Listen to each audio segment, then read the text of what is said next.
প্রায় থার্সডেতে আমি movie night করি। তো এই থার্সডেতে মুভি নাইট করার জন্য আমি কি আয়োজন করেছিলাম তা নিয়েই থাকছে আমার ছোট্ট একটি ভিডিও। আশা করছি আমার সাথে থেকে ভিডিওটি দেখে নেবেন পুরোটাই। চলুন তাহলে মূল ভিডিওতে যাওয়া যাক। আসসালামু আলাইকুম, সবাই কেমন আছে? সেই দিন সন্ধ্যাবেলায় হঠাৎ করে মাথায় আসলো আজকে একটু মুভি নাইট করব। তো যেই বলা সেই কাজ। তো ভাবলাম প্রথমে একটু পপকর্ন ভেজে নেই আর সাথে ব্রেড পিৎজা, মানে ইজিতে যা যা আইটেম করা যায়। তো আমি একটা প্যাকেট পপকর্ন বেজে নিচ্ছিলাম। অনেক দিন আমি এই প্যাকেট পপকর্নটা ভাজি না, তো অনেক দিন পরে নিয়ে আসছিলাম এই মুভি নাইটের কথা চিন্তা করে। পরে দেখলাম প্যাকেটের ভিতর একবারে অল্পই আছে, তো দুইটা আনলে ভালো হতো। আর খুব সুন্দর হয়ে ফুটছিল। এরপরে আদিয়ানের জন্য আমি ব্রেড পিৎজা বানিয়ে নিলাম, কারণ যেহেতু আমরা ভাত খেয়েছি মানে 8টার দিকেই, তো ভাবলাম রাতে আর পিৎজা খেতে পারবো না, তো এই জন্য আমাদের জন্য বানাই নিয়ে আদিয়ান খাবে, তাই শুধু ওর জন্যই বানাচ্ছিলাম।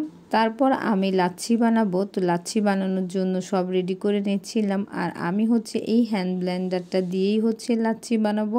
আমার কাছে ব্লেন্ডারের চাইতে হ্যান্ড ব্লেন্ডার খুবই ভালো লাগে, তো তাই আমি বেশিরভাগ সময় এটাই ইউজ করি। আর আমার সাথে তো আমার বুড়ি আছেই আনাইজা। এই তো এরপর আমি গ্লাসগুলো নামিয়ে ধুয়ে নিয়েছি অবশ্য। তারপরে লাচ্ছি বানালাম, তো লাচ্ছিটাও ঢেলে দিলাম। এখন আমি মুভির জন্য টেবিলটা একটু সেট আপ করছিলাম। তো আমি আসলে ওইভাবে তেমন কিছুই করি নাই, যতটুকু পেরেছি তাড়াহুড়ো করেই করেছি। তো প্রথমে পপকর্ন রাখলাম, তারপর ব্রেড পিৎজা, আর এখন লাচ্ছিগুলা।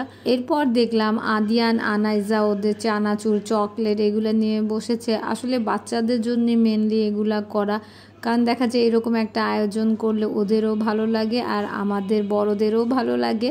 তো আমরা এই সুন্দর করে এই মুভিটা দেখছিলাম। আর আনাইজার আদিয়ানের তো কাহিনী দেখে আমার খুবই ভালো লাগছিল, কারণ আনাইজার আদিয়ান খুব এনজয় করছিল ওদের জিনিসপত্রগুলো নিয়ে। ওরা চকলেট খাবে, পিৎজা খাবে, খুব টেনশন ছিল ওদের। তারপর লাচ্ছিটাও খাবে, তাই এগুলা দেখে আসলে খুব ভালো লাগছিল। আর আমি আমার বাচ্চাদের জন্য আসলে মেনলি এগুলা করি, তো খুব ভালো লাগে, একসাথে সময় কাটাই।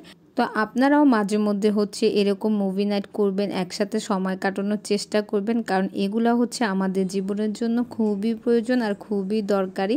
তো তাই আমি মাঝে মধ্যে করে থাকি। তো মুভি শেষ করে একবারে শেষের দিকে এসে আমার হাজব্যান্ড বলছিল ওর একটু ক্ষুধা লেগেছে। তো ভাবলাম বিকেলবেলায় যে ফ্রাইড রাইস করেছিলাম আর চিকেন, তো এগুলো তো কিছু আছে, তো ওকে আবার এগুলো একটু সার্ভ করে দিলাম সুন্দর করে সাজিয়ে। তো খুব অল্পই রাইস দিয়েছি, কারণ ও ভাত টাত খেয়েছিল রাত্রের দিকে। তো এখানে আসলে ও একা খায়নি, আমিও খেয়েছিলাম একটুখানি। তো আজকে এই পর্যন্ত, আল্লাহ হাফেজ।